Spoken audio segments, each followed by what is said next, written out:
بھائی نے سوال کیا ہے کہ اخوان المسلمین شاید مراد لے رہے ہیں، اخوان المسلمین اور اہل حدیث میں بنیادی کیا فرق ہے؟ اخوانی بھائی بھی تو اتحاد کی بات کرتے ہیں۔ تو میرے بھائی، اتحاد کی بات ہر کوئی کرتا ہے، اس میں کوئی شک نہیں، لیکن اتحاد 2+2 4 بھی صحیح، 2+2 5 بھی صحیح، 2+2 7 بھی صحیح۔ اگر کوئی آدمی یہ اتحاد کی بات کر رہا ہو تو یہ اتحاد صحیح نہیں۔ اس وجہ سے ہم جب اخوان المسلمین کی کتابیں پڑھتے ہیں تو اس کے اندر کلیئرٹی نہیں ملتی کہ آخر وہ کس اتحاد کی بات کر رہے ہیں۔ اس وجہ سے اہل حدیث یا سلفی حضرات اپنی کتابوں میں، جب ہم ان کی کتابیں پڑھتے ہیں، کیوں سلفی حضرات اخوان المسلمین، جبکہ سلفی بھی کہتے ہیں اتحاد ہونا چاہیے، کتاب و سنت پر جمع ہونا چاہیے۔ میں نے ان کی کتابیں پڑھی، میں نے سلفیوں کی کتابیں بھی پڑھی، میں نے اخوان المسلمین کی کتابیں بھی پڑھی۔ آپ بلیو نہیں کریں گے، میں نے بہت وقت لگایا پڑھنے کے لیے، بہت وقت لگایا۔ اب جو سلفی حضرات کی کتابیں پڑھنے پر ہم کو جو پروف ملتے ہیں، تو کیوں سلفی جو حضرات کی کتابوں میں لکھا گیا ہے، یہ بھی اتحاد کی بات کر رہے ہیں، یہ بھی اتحاد کی بات کر رہے ہیں، دونوں کے اتحاد میں کیا فرق ہے؟ تو آپ کو یہ جملے ملیں گے کہ اخوان المسلمین کے اتحاد میں کلیئرٹی نہیں ملتی۔ ہو سکتا کسی کو اختلاف ہو، آپ اپنی اختلاف رائے رکھ سکتے، ہو سکتا میری رائے کوئی آدمی پسند نہ کرے، بھائی آپ کا مطالعہ ہوگا، میرا مطالعہ ہے تو مجھے میری رائے رکھنے کا حق ہے۔ آپ کا مطالعہ اگر مجھ سے اچھا ہے تو آپ اپنی رائے رکھیے، کبھی آپ کو ٹائم ملتا ہے تو آپ بھی اپنے جلسوں میں اس کو بتائیے، لیکن مجھے اپنے جلسے میں مجھے بتانے کی مجھے ذمہ داری ہے جو میں نے پڑھا ہے۔ سلفی علماء نے کلیئر بتا دیا کہ ان کے اتحاد میں کلیئرٹی نہیں۔ کیوں کلیئرٹی نہیں ہے؟ ان کا جملہ یہ ہے کہ وہ کہتے ہیں کہ یعذر بعضنا بعضا، مطلب نہیں سمجھ میں آ رہا، ہم آپس میں مل جائیں گے، ہم جس میں بھی متفقنا، ہم جت میں اتفاق ہو گئے ہیں اس کو لے کر جمع ہو جائیں گے، اور جو اختلافی مسئلے ہیں نا، ہم ایک دوسرے کو کہیں گے عذر دیں گے۔ بھائی مطلب یہ ہے کہ کلیئرٹی نہیں مل رہی کہ آپ غلط کو غلط بولیے، آپ صرف ملی اتحاد کی بات کر رہے ہیں، جیسا یہودی نبی اکرم صلی اللہ علیہ وسلم نے یہودیوں کے ساتھ معاہدہ کیا تھا۔ اگر اس معنی میں معاہدے کی بات ہو رہی ہے تو بات سمجھ میں آ رہی ہے، لیکن اگر آپ یہ کہہ رہے ہیں کہ بھئی توحید کی بات مت کرو ورنہ اختلاف ہوتا، تو ہم کہیں گے یہ کیسا اتحاد ہے، یہ تو غلط اتحاد، توحید کی بات ہوگی برابر۔ نہیں بھئی آپ رفع الیدین کی بات مت کرو، نہیں بھئی کرنے دو نا بھئی، اختلاف رائے ہے تو دلیل کی بنیاد پر اگر میرے پاس دلائل ہیں تو میں رفع الیدین کی بات رکھوں گا، اس میں بری بات کیا ہے؟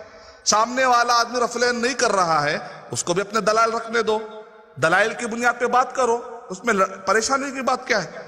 نبی صلی اللہ علیہ وسلم، صحابہ اکرام، تابعین، تبع تابعین، دیکھیں اب وہ اپنی رائے رکھتے تھے، دلیلیں پیش کرتے تھے، جیسے دلیل آ جاتی تھی اپنی رائے چھوڑ دیتے تھے، دلیل کو لے لیتے تھے۔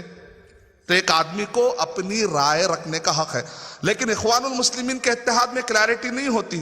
وہ کہتے ہیں یہ باتیں، اختلافی باتیں مت کرو، اس سے جھگڑا ہوتا، توحید کی بات مت کرو، یہ توحید شرک، یہ ٹاپک جو ہے اپنے گھروں میں جا کر بات کرو، یہاں صرف خلافت کی بات کرو، یہاں صرف حکومت کی بات کرو۔ تو ایسی بات تو نہیں ہے، کرنے دینا چاہیے، ماحول قائم ہونا چاہیے، تحقیق کا ماحول ہونا چاہیے، یہ ریسرچ کا زمانہ ہے، کب تک اندھیرے میں رکھیں گے آپ؟ یہ ہے اختلاف کی بنیاد۔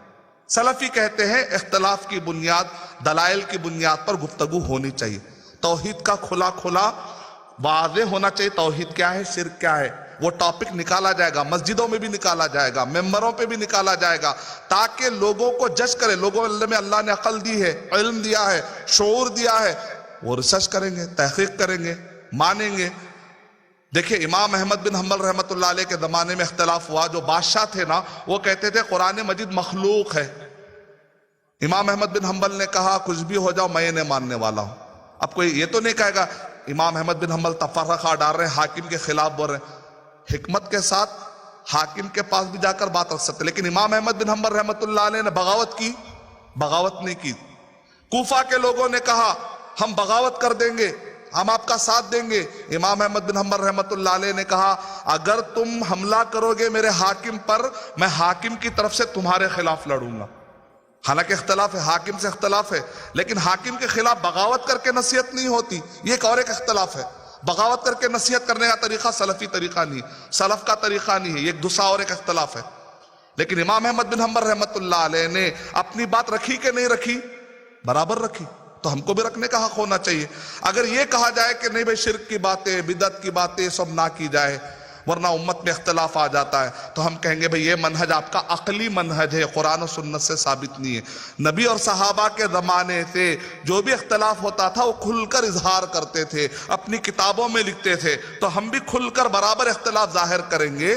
لیکن یہ اختلاف یہ لیول پر نہ جائے کہ جہالت کی وجہ سے ہم سامنے والے کا قتل کر دے رہے, قانون کو اپنے ہاتھ میں لے رہے. وہ حاکم کیا فیصلہ کرتا الگ بات ہے, لیکن عوام تو اپنے قانون کو اپنے ہاتھ میں نہیں لے سکتی. اکیڈمک ڈسکشن کرے گی, تحقیقی ڈسکشن کرے گی. تو یہ بنیادی فرق ہے. اور بھی ایسے کئی فرق ہے جس کی بنیاد پر ضعیف حدیثوں کو سلفی فالو نہیں کرتے, خرافات کو فالو نہیں کرتے. قرآن و صحیح حدیث کے مقابلے میں عقل کو نہیں لیتے سلفی حضرات, کہتے ہیں قرآن و سنت کو مقدم رکھنا ہے, اپنی عقل کی بنیاد پر حدیث کو ریجیکٹ نہیں کرتے سلفی حضرات. یہ بنیادی اختلافات ہیں. یعنی قرآن سلف کا معنی ہے نیک لوگ, نبی ہم سے پہلے جو نیک لوگ گزرے کون ہیں, وہ صحابہ کرام. سلفی کا مطلب ہوتا ہے صحابہ کے طریقے پر چلنے والے. کون سا ایسا مسلمان ہوگا جو سلفی بننا پسند نہیں کرے گا؟ کیا یہاں پر کوئی ایسا مسلمان ہے جو کہے کہ میں سلف یعنی صحابہ کے راستے پر نہیں چلوں گا؟ کوئی ہے بھائی ادھر؟ کیا کوئی یہ کہتا ہے کہ میں صحابہ کے راستے پہ نہیں چلوں گا؟